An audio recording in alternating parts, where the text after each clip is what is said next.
ಶಿರಾ ಉಪವಿಭಾಗದ ಪಾಲಿಸ್ ಉಪಾಧೀಕ್ಷಕರ ಕಚೇರಿಯಲ್ಲಿ ಪಾಲಿಸ್ ಉಪಾಧೀಕ್ಷಕರಾದ ಶೇಖರ್ ರವರ ನೇತೃತ್ವದಲ್ಲಿ ಡಿಎಸ್ಎಸ್ ಸಭೆ ನಡೆಸಲಾಯಿತು. ಶಿರಾ ತಾಲೂಕಿನ ಪಾಲಿಸ್ ಠಾಣೆಗಳಾದ ಪಟ್ಟನಾಯಕನಹಳ್ಳಿ, ಕಳ್ಳಂಬೆಳ್ಳ, ಶಿರಾ ಟೌನ್ ಮತ್ತು ತಾವರೆಕೆರೆ ಪಾಲಿಸ್ ಠಾಣಾ ಸರಹದ್ದಿನ ಎಲ್ಲಾ ದಲಿತ ಮುಖಂಡರನ್ನು ಒಳಗೊಂಡಂತೆ ಸಭೆಯನ್ನು ನಡೆಸಲಾಯಿತು. ಸಭೆಯಲ್ಲಿ ಹಿಂದಿನ ದಲಿತ ಸಭೆಯಲ್ಲಿ ಮುಖಂಡರು ತಿಳಿಸಿರುವಂತಹ ಸಮಸ್ಯೆಗಳನ್ನು ಎಷ್ಟರ ಮಟ್ಟಿಗೆ ಕಾರ್ಯರೂಪಕ್ಕೆ ಬಂದಿರುತ್ತವೆ ಎಂಬುದನ್ನು ಸಹ ಚರ್ಚೆ ಮಾಡಿ ಪರಾಮರ್ಶಿಸಲಾಯಿತು. ಎಲ್ಲಾ ರೀತಿಯ ಸಮಸ್ಯೆಗಳನ್ನು ಆಲಿಸಿ ಸೂಕ್ತ ಪರಿಹಾರವನ್ನು ಮಾನ್ಯರು ಸೂಚಿಸುತ್ತಾರೆ. ಸಭೆಯಲ್ಲಿ ಪ್ರಮುಖ ದಲಿತ ಮುಖಂಡರುಗಳು ಮತ್ತು ಶಿರಾ ಗ್ರಾಮಾಂತರ ವೃತ್ತ ನಿರೀಕ್ಷಕರಾದ Shri D. G. Srinivas, Sira police inspector ಆದ ಶ್ರೀ ಮಂಜೇಗೌಡರು, ಪಿಎಸ್ಐ ರವರುಗಳಾದ ಶ್ರೀ ರವೀಂದ್ರ ಚಂದ್ರಶೇಖರ್, ಸುಹೇಲ್ ಅಹಮದ್ ಹಾಜರಿದ್ದರು.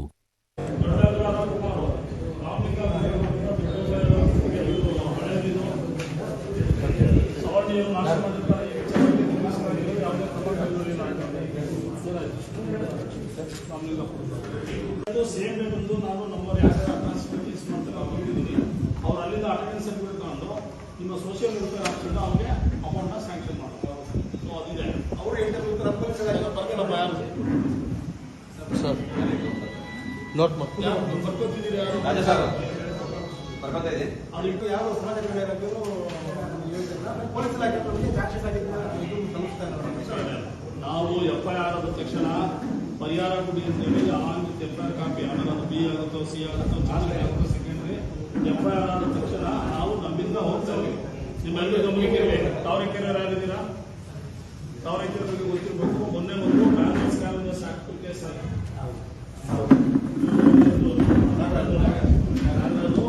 ಅದರಲ್ಲಿ ನಾವು ವಿತೌಟ್ ಡಿಲೇ FIR ಮಾಡ್ತೀವಿ, ವಿತೌಟ್ ಡಿಲೇ ಅರೆಸ್ಟ್ ಮಾಡ್ತೀವಿ.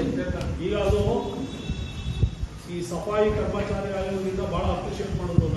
ಇಮಿಡಿಯೇಟ್ಲಿ FIR ಮಾಡಿದ್ದೀರಾ, ಅರೆಸ್ಟ್ ಮಾಡಿದ್ದೀರಿ. ಈಗ ಅವರಿಗೆ ಸರ್ಕಾರದ ವತಿಯಿಂದ ಬರುವಂತ ಪರಿಹಾರ ಆದರೆ ಸುಪ್ರೀಂ ಕೋರ್ಟ್ ಒಂದು ಆದೇಶ ಇದೆ. ಸುಪ್ರೀಂ ಕೋರ್ಟ್ ಆದೇಶ ಪ್ರಕಾರ 30 ಲಕ್ಷ ಪರಿಹಾರ ಕೊಡಬೇಕು. ಅವ್ರಿಗೆ ಅದನ್ನು ಕೊಡಿಸ್ಲಿಕ್ಕೆ ಹೌದು, ನಾವು ಅದನ್ನು ಕೊಡಿಸ್ಲಿಕ್ಕೆ ಕೂಡ ನಾವೇನು ಕೈ ಕೊಡೋದಲ್ಲ. ಅದು ಯಾವ್ಯಾವ ಇಲಾಖೆ ಕೊಡಬೇಕು PDOಗೆ ನಾನು ಅವತ್ತೇ ಕೂಡ ರಿಟರ್ನ್ ಬಂದಿದ್ದೀನಿ. ನಾವು ಗೊತ್ತದು PDO ಕೂಡ ನಮ್ಮ ಹತ್ರ ಡಾಕ್ಯುಮೆಂಟ್ ಕೇಳಿದ್ದಾರೆ.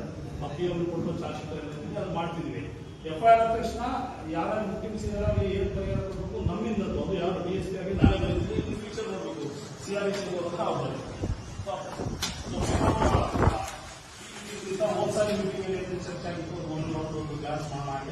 ತಗೊಂಬರಪ್ಪ ನಮ್ಮ ಎದುರಿಗೆ ಡೆಸ್ಟ್ರಾಯ್ ಮಾಡುವಂತ ಕೂಡ ಹೇಳಿದ್ರು. ಈ ರೀತಿ ಕಂಪ್ಲೀಟ್ ಆಗಿದೆ. ಆಮೇಲೆ ಏನ್ ಮಾಡಿದ್ದಾರೆ ಅಂದ್ರೆ ರೈತರು ಬೆಳೆದಿದ್ದ ಬೀಜನ ಅವ್ರಿಗೆ ಕೊಟ್ಟಿಲ್ಲ, ಅವ್ರು ದುಡ್ಡು ಕೊಡೋವರೆಗೂ ನಾವು ಕೊಡಲ್ಲ ಅಂತ ಹೇಳಿದ್ರು. ಆಯ್ತಾ, ಏನು ಬಲಿಷ್ಠರಾಗಿದ್ದಾರೆ ಏನ್ ಮಾಡಿದ್ರು, ಹಂಗೆ ಇಟ್ಕೊಂಡ್ರು. ಏನು ಇಲ್ದೇನು ಒಬ್ಬೊಬ್ಬರೇ ಹೋಗಿ ಬೀಜನ ಕೊಟ್ಟರು, ಅವ್ರಿಗೆ ಬೇಕಾದಂತ ದುಡ್ಡು ಇಸ್ಕೊಂಡ್ ಬಂದ್ರು. ಏನ್ ಮಾಡ್ಬೇಕು ನಾವು? 15 ಜನ ಇದ್ರು, 5 ಜನ ಆಗೋದು. ಸರ್ ಹೌದು ಸರ್, ನಾನು ಅವನ್ನೆಲ್ಲ ಸಾಲ ತಂದು ಏನೋ ಮಾಡ್ತಾರೆ. ಆಯ್ತಾ, ಇದು ಸಣ್ಣ ರೈತರಿಗೆ ಆತರ ಇರಲ್ಲ. ಅದಕ್ಕೆ ಪ್ರತಿಯೊಬ್ಬರು ರೈತರು ನೀವು ಹೇಳಿ ಏನಂದ್ರೆ ಒಂದು ಅಗ್ರಿಮೆಂಟ್ ಮಾಡ್ಕೊಳ್ಳಿ ಅರ್ಥದಲ್ಲಿ. ಆಯ್ತಾ, ಏನ್ ಬೆಳಿತೀರಾ ಏನ್ ಮಾಡ್ತೀರಾ ಅನ್ನೋದನ್ನ ಅಗ್ರಿಮೆಂಟ್ ಮಾಡ್ಕೊಳ್ಳಿ. ಫಸ್ಟ್ ಸ್ಟಾರ್ಟಿಂಗ್ ಇಂದಾನೆ ಇದು ಮಾಡಿ ಅಂತ. ಆಮೇಲೆ ಏನ್ ಹೇಳ್ತಾರೆ, ಮಲ್ಚಿಂಗ್ ಮಾಡುವಾಗ ಬಹಳ ಹೈಜಿನಿಕ್ ಆಗಿ ಮಾಡ್ತಾ ಇದ್ರಿ ಸರ್. ಈಗ ಮಲ್ಚಿಂಗ್ ಮಾಡುವಂತ ರೈತರುಗಳು ಏನ್ ಮಾಡ್ತಾರೆ ಅಂದ್ರೆ ಈ ತರ ಮಾಡ್ತಾರೆ ಅಂತ. ಆಯ್ತಾ, ಪ್ರತಿಯೊಂದಕ್ಕೂ ಪ್ರೊಸೀಜರ್ ಇರುತ್ತೆ. ನೀವು ಸ್ಟಾರ್ಟಿಂಗ್ ಫ್ರಮ್ ಅವ್ರ ಹತ್ರ ಬೀಜ ತಗೊಳ್ಳೋದ್ರಿಂದ ವಾಪಸ್ ಬೀಜ ಕೊಡೋವರೆಗೂ ಬೇಕಾದ್ರೆ ಎದುರುಗಡೆ ನಿಂತ್ಕೊಳ್ಳಿ. ಬೇಕಾದಷ್ಟು ಕಂಪ್ನಿಯವರು, ಮೆಡಿಸಿನ್ ಕಂಪ್ನಿಯವರು ಎಲ್ಲೆಲ್ಲ ಟೂರ್ ಕರ್ಕೊಂಡು ಹೋಗ್ತಾರೆ. ನೀವು ಅದನ್ನ ಕೇಳಿ. ನೀವು ಬೀಜ ತಗೊಂಡಾಗ ಔರಂಗಾಬಾದಲ್ಲಿ ಆಗ್ತಿರಲ್ಲಪ್ಪ, ಆ ಜಾಗ ನಮಗೆ ತೋರಿಸಿ ಅಂತ ಕೇಳಿ. ಯಾಕೆ ಕರ್ಕೊಂಡು ಹೋಗಲ್ಲ? ನಿಮ್ಮಲ್ಲಿ 10 ಜನ ಮುಖಂಡರು ಕರ್ಕೊಂಡು ಹೋಗಿ ಅಂತ. ನಾನೀಗ 8 ಜನ ಮುಖಂಡರನ್ನ ಈ ನಿಮ್ದು ಬೆಳೆ ಕೊಟ್ಟಾದ್ಮೇಲೆ 8 ಜನ ಕರ್ಕೊಂಡು ಹೋಗಿ ನಾನು ಹೇಳಿದ್ದೀನಿ, ಆಗಿದೆ ಅಂತ ಒಪ್ಕೊಂಡಿದ್ದಾರೆ. ಆಯ್ತಾ, ಈ ತರ ನೀವುಗಳು ಕೂಡ ಸ್ವಲ್ಪ ಜವಾಬ್ದಾರಿ ತಗೊಂಡು ಏನ್ ಮಾಡಿ ಅಂತಂದ್ರೆ ಅಗ್ರಿಮೆಂಟ್ ಮಾಡ್ಕೊಳ್ಳಿ. ಫಸ್ಟ್ ರಿಜಿಸ್ಟರ್ಡ್ ಅಗ್ರಿಮೆಂಟ್ ಮಾಡ್ಕೊಂಡ್ರೆ ಮಾತ್ರ ಅವ್ರಿಗೆ ಏನಾದ್ರು ಕೇಳಕ್ಕೆ ದಾಖಲಾತಿ ಇರುತ್ತೆ. ಬಾಯಿ ಮಾತಿಂದ ಹೇಳಿದ್ರೆ ಏನ್ ಮಾಡೋದು? ಹೊಸದಾಗಿ DCRE ಪೊಲೀಸ್ ಸ್ಟೇಷನ್ಗಳು ಪ್ರತಿ ಜಿಲ್ಲಾ ಮಟ್ಟದಲ್ಲಿ ಆಗಿದ್ದಾವೆ. ಬರೀ ನಾಟ್ ಓನ್ಲಿ ತುಮಕೂರು, ಪ್ರತಿ ಜಿಲ್ಲಾ ಮಟ್ಟದಲ್ಲಿ ಆಗಿದೆ.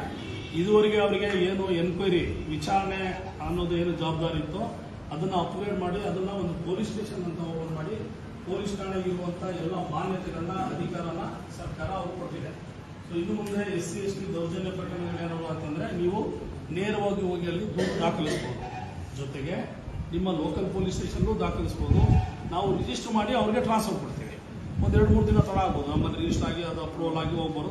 ಅಲ್ಲಿ ಹೋದ್ರೆ ಇಮಿಡಿಯೇಟ್ ಆಗಿ ಅವರೇ FIR ಮಾಡ್ತಾರೆ, ಅವರೇ ಇನ್ವೆಸ್ಟಿಗೇಷನ್ ತಗೋತಾರೆ. ಇದೊಂದು ಹೊಸ ವಿಷಯ. ಇದನ್ನ ಎಲ್ಲ ನಿಮ್ಮ ಊರುಗಳಿಗೆ ಹೋಗ್ಬೇಕು, ಊರುಗಳಿಗೆ ಹೋಗಿ ಗೊತ್ತಾಗಬೇಕು, ಇದು ಪ್ರಚಾರ ಆಗಬೇಕು. ಇದು April 14 ಬಾಬಾ ಸಾಹೇಬ್ರ ಡೇಟ್ ಆಫ್ ಬರ್ತ್ ಏನಿತ್ತು ಅವ್ರ ಜನ್ಮದಿನದಿಂದ ಜಾರಿ ಆಯಿತು. ಹಲವಾರು ಕಾರಣಗಳಿಂದ ಅವತ್ತಿಂದ ತಗೊಳ್ಳಿಲ್ಲ ಅವರು.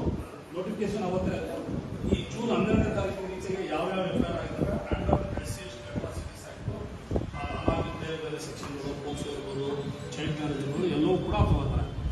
380 ಇದೆಯಾ ಅಟ್ರಾಸಿಟೀಸ್ ಆಕ್ಟ್ ಎಲ್ಲ ಅವ್ರು ಹೋಗ್ತಾರೆ. ಅದಕ್ಕೋಸ್ಕರನೇ ಪೊಲೀಸ್ ಸ್ಟೇಷನ್ ಆಗಿದೆ.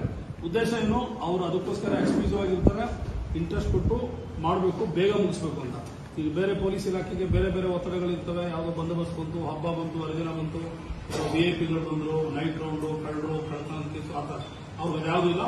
Only exclusive for SC ST atrocity case. So ಇದೆಲ್ಲರೂ ಮನಸ್ಸಲ್ಲಿರಲಿ, ನಿಮ್ಮ ಊರಿಗೆ ಹೋಗಿ